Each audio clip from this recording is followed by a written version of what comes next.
Hi friends, welcome to our channel Sanjana view. இன்றைக்கி இந்த வீடியோவில் என்ன பார்க்க போகிறோன்னா, என்னோடய பூஜை ரூமை வந்து கம்ப்ளீட்டாக எப்படி க்ளீன் பண்ணுறோங்கிறதையும் பார்க்க போகிறோம்.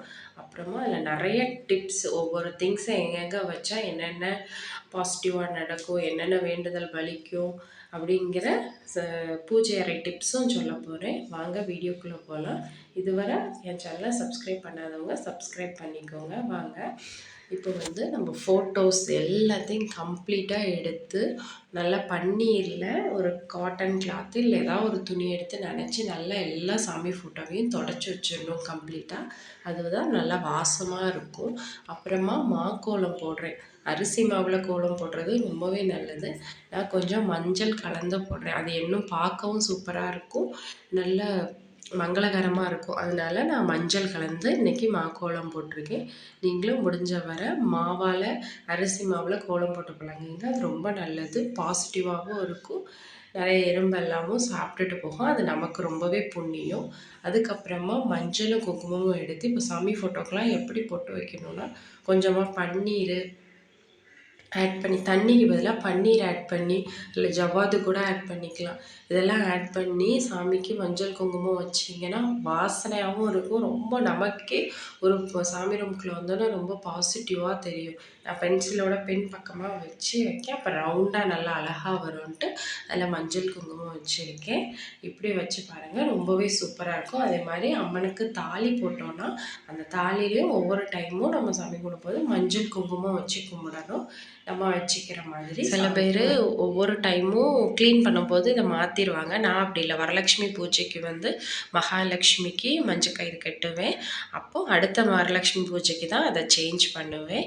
அதே மாதிரி காமாட்சி அம்மனுக்கு வந்து காரடையான் நோம்போடு கட்டுவேன். அது அடுத்த காரடையான் நோம்புக்கு தான் அதை சேஞ்ச் பண்ணுவேன். அதுவரை எப்போவுமே அதில் தான் இருக்கும். அதுக்கு மஞ்சள் குங்குமம் வச்சு சாமி கும்பிட்டுட்டே தான் இருப்பேன். இப்போ என்னோடய கோலம்லாம் பாருங்கள். இதை என்னோடய சாமி ரூம் ஃபுல்லாக செட் பண்ணியாச்சு.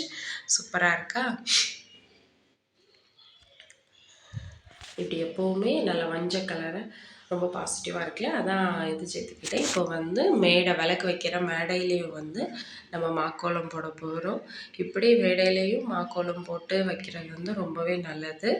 சாமி ரூம் குட்டியாக இருக்குது, பெருசாக இருக்குது, ஒரு ஃபோட்டோ தான் வச்சுருக்கோம் அப்படின்லாம் எந்த ஒரு கவலையுமே நம்ம படக்கூடாது. ஒரு மஞ்சளை பிடிச்சி வச்சா கூட எப்படி பிள்ளையார் தான் அதில் வராதுங்கிற மாதிரி, நம்ம சின்னதாக இருந்தாலும் நமக்கு பிடிச்ச மாதிரி மன நிறைவாக நம்ம எந்த பூஜை பண்ணாலும் அதுக்கான முழு பலனும் கிடைக்கும். நிறையா வச்சு பண்ணணும், நிறைய பண்ணணும் அப்படிலாம் கிடையவே கிடையாது.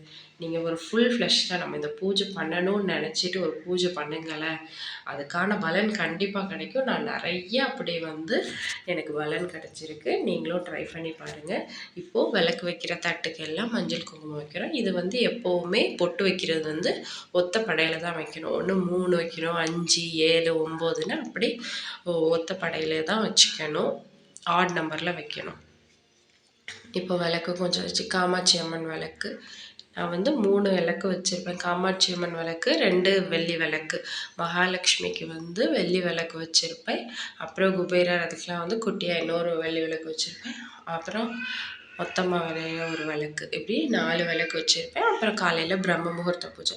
அதே மாதிரி எப்போவுமே சாமி ரூமில் ஒரு அகல் விளக்கு ஏற்றி பழகுங்க. அகல் விளக்கு வந்து ஏற்றுறது ரொம்பவே நல்லது. நம்ம வெள்ளியில் வைக்கிறது, பித்தளையில் வைக்கிறோம், காமாட்சி அம்மன் அப்படி எந்த விளக்கையும் கூட ஒரு அகல் விளக்கில் கொஞ்சமாக நெய் ஊற்றி இல்லைன்னா நல்லெண்ணெய் ஊற்றி தீபம் போடுறது வந்து ரொம்பவே சிறப்பு.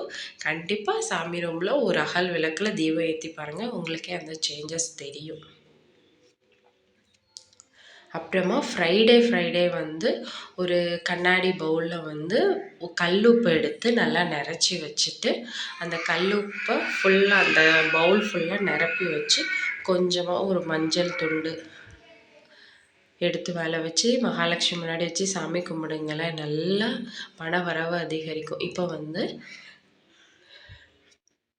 பச்சரிசி ஒரு கிண்ணத்தில் பச்சரிசி போட்டு அதில் வந்து 1 ரூபா காயினை வச்சு தான் அன்னபூரணியை வந்து வைக்கணும். இதுதான் அன்னபூரணியை வந்து வைக்கிற மெத்தடு. அரிசி பச்சரிசி தான் போடணும், வேறு அரிசி போடக்கூடாது. பச்சரிசி நல்லா நிரம்ப போட்டு அம்மனை அது மேலே வச்சு அவங்க கையில் இருக்க கரண்டிலையும் அரிசி கொஞ்சம் எடுத்து போட்டு வச்சு வைக்கிறது தான் இது.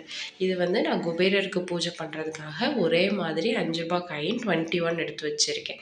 இந்த ரூ. 20 வந்து எனக்கு ரொம்ப ஸ்பெஷல். நாங்கள் திருச்செந்தூர் ஒரு நாள் போகும்போது ஒரு திருநங்கை அவங்க ரொம்ப ப்ளஸ் பண்ணி கொடுத்த ரூ. 20 சாமி ரூமில் வச்சு கும்பிடுங்கன்னாங்க, அதனால் வச்சுருக்கேன். இப்போது விளக்கில் எப்போவுமே நிரம்ப நல்லா நிறச்சி எண்ணெய் ஊற்றின பிறகு தான் திரி போடணும். திரி போட்டுட்டு எண்ணெய் ஊற்றக்கூடாது. எண்ணெய் ஊற்றி திரி போட்டு விளக்கெல்லாம் பொருத்தி வச்சு இதில் கொஞ்சமாக கற்பூரம், பச்சை கற்பூரம் பொடிச்சு போட்டால் ரொம்ப நல்லது. இதுக்கு பதிலாக தசங்கம் பொடியும் போடலாம். போட்டால் நல்லா பாசிட்டிவாக இருக்கும். கோயிலில் இருக்கிற மாதிரி இருக்கும். மகாலட்சுமிக்கும் ரொம்ப பிடிச்சது. ரொம்ப வாசனையாக இருக்கும். இன்னும் நிறைய டிப்ஸ் வந்து அடுத்த வீடியோவில் சொல்கிறேன். என்னோடய சேனல் பிடிச்சிருந்தா சப்ஸ்கிரைப் பண்ணிக்கோங்க. பாய். தேங்க்ஸ் ஃபார் வாட்சிங்.